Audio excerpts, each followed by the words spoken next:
Everyone was partying like it was the 1920s at Ohico Castle in Huntington recently. The Gold Coast Era Mansion hosted a 1920s-themed North Shore Long Island Mansion revival party, coinciding with a joint county resolution to promote local history. Today we're here to honor the mansions of yesteryear that are on the Gold Coast of Long Island. And both myself as the Suffolk County Clerk and Maureen O'Connell as the Nassau County Clerk have declared the month of May as Long Island History Month in both Nassau and Suffolk counties. And we go back to the Great Gatsby and the Gold Coast as it was known. By touring these mansions, you can really understand the culture of the Gilded Age, and it also reminds us of our history. You know, many famous families resided in these homes, and you know, the Carnegies and other famous families throughout New York's history that we can learn about by touring some of these homes that they lived in, and we learn about what their contributions were to the economy, to society, to the growth of the industrial age here in New York particularly. So it's a great tourist attraction. It's rich in culture, rich in history, and I encourage all families to participate. The party was also an occasion to launch the Long Island Historic Mansions and Sites Alliance's new website, historiclongisland.com.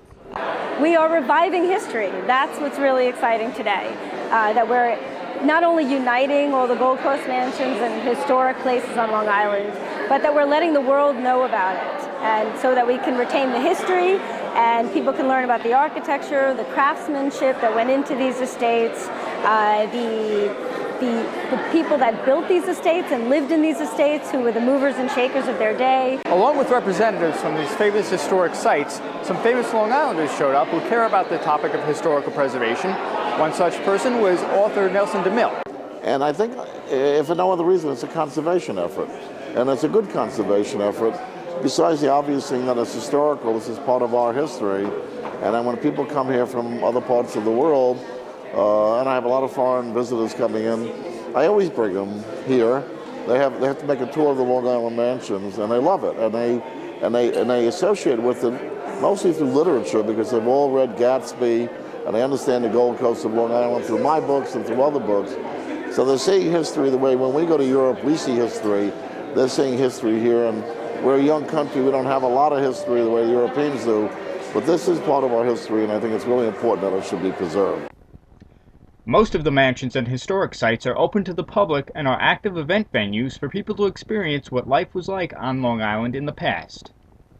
What we need are living museums. We need places interspersed all over the area that are still active, so people can walk out their door and see something in their own neighborhood and get a feeling for what it was like 100 years ago. So I think we can all say we all have a passion for these buildings and these houses, and I just think it's so wonderful that they can finally be united, and with the Long Island History Month, we can be reminded of this every year and all have something to work forward to and keep promoting the website and really build something, a destination for both history and a destination for both tourism and business, and really keeping the rich history alive.